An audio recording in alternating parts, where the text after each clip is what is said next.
Всем привет, дорогие друзья! Мы снова в Снегирях. И здесь мы стартанули строительство большого одноэтажного дома из бруса. Дом у нас больших размеров 10 на 12.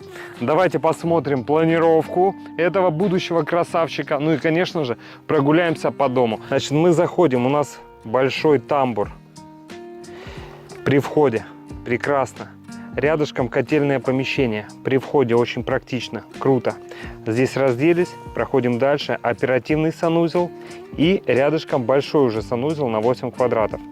Спальня, спальня, спальня и просторная кухня-гостиная с выходом уже на террасу, на задний двор. А тамбур и котельная при входе с этой стороны. Пойдемте со мной.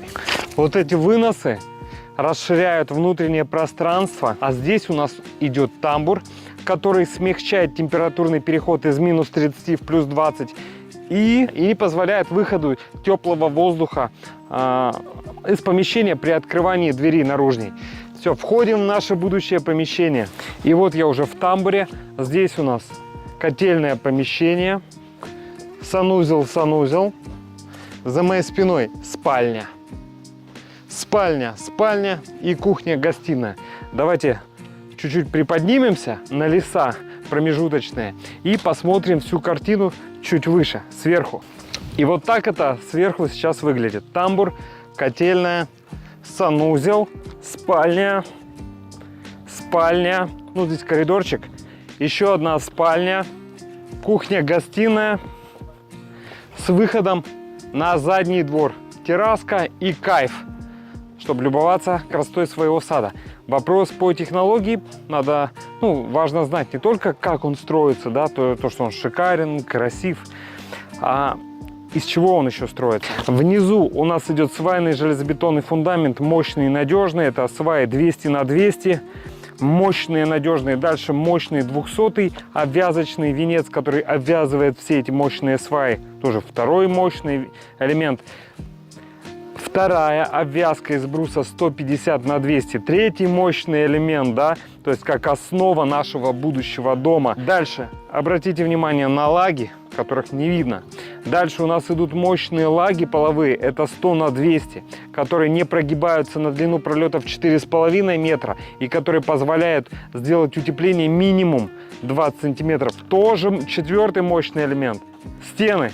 Это брус 150 на 150, как наружные, так и внутренние стены. То есть тоже надежность, потому что даже на внутренние стены будет опираться конек нашей будущей кровли. Плюс хорошая ширина внутренних стен позволяет создать некий такой бытовой комфорт, уют.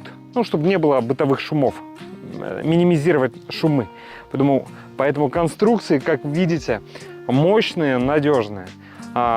Конструкции крыши тоже будут мощные, надежные, с таким хорошим зимним пирогом. Все увидите. Несмотря на то, что даже кровля в будущем у нас будет холодного типа, мы ее делаем с гидроизоляцией, мы ее делаем с контрабрешеткой для проветривания. Все для надежности. Ну а теперь продолжим еще смотреть нашу красоту. Обратите внимание на узловые элементы, на нашу короночку. Запил полуласточка, как четко. Запил внутренние стены с внешней и, конечно же, с каждой стороны нагеля. Туда. Тоже видно, что все под карандашик. Шип, паз. Обратите внимание. Сначала чертим, потом пилим. Все очень аккуратно. С укладкой вот джутового ватина. Вот внутри он идет. И сверху накрывается, для укладки уже следующего венца. Тоже прекрасно. Пойдемте дальше. Приоткрываем завесу до тайну. Это все, обращу внимание, скрытые работы.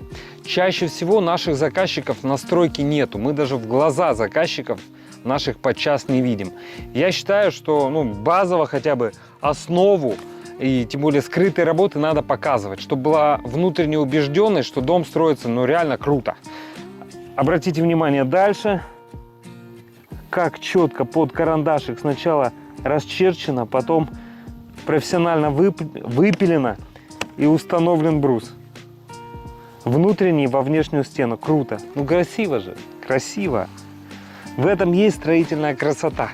То есть вы хотя бы кивайте, типа тоже разделяйте, ну, понимаете ситуацию и разделяйте мое восхищение. Хотя бы так внутренне, ну да, кивайте головой.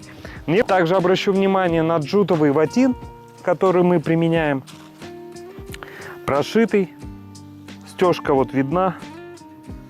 Хороший, прошитый, широкий, который является межвинцовым утеплителем. Вот так укладывается, вот видно, что между каждым винцом для утепления. Шикарно, шикарно. Такая шубка для дома, да? Класс. То есть шикарно строится дом, красивый, надежный и качественно построенный. Так что, дорогие друзья, если и вам необходимо построить дом вашей мечты, приглашаю вас на консультацию. Давайте начнем путь к своей мечте всего лишь с консультаций. Очень подробно вам расскажем о процессе строительства. Предложим вам несколько вариантов планировок на ваш вкус. Вы определитесь с планировкой. Сделаем вам предварительный расчет стоимости. Все, и после консультации у вас будет полное понимание о строительстве вашего будущего дома. Ну а дальше вы уже принимаете решение. Будете строиться, не будете, нашими силами, не нашими. То есть приглашаю вас на консультацию. Буду рад быть вам полезен. Ну и задумайтесь, господа, что вы бы хотели купить? Однушку в квартире за 5 миллионов рублей на 30 квадратов? Или дом на 120 квадратов, полноценный, хороший, свой дом? 120 квадратов или 30 квадратов квартира? Что выгоднее? Почему сейчас люди в большинстве случаев и строят дома? Потому что люди уже понимают, своя территория, ковид, не ковид, война, не война, своя территория, свой урожай прокормят. На самом-то деле сейчас химическая одна еда, тем более мы уже проходили этот локдаун. Нельзя сказать, что он не повторится, да, а отдыхать на своей территории, а не в квартире, да, в 30 квадратах вчетвером. Это ж куда круче. Поэтому молодцы все те, кто строит свою мечту, кто идет к своей мечте. Все, пока.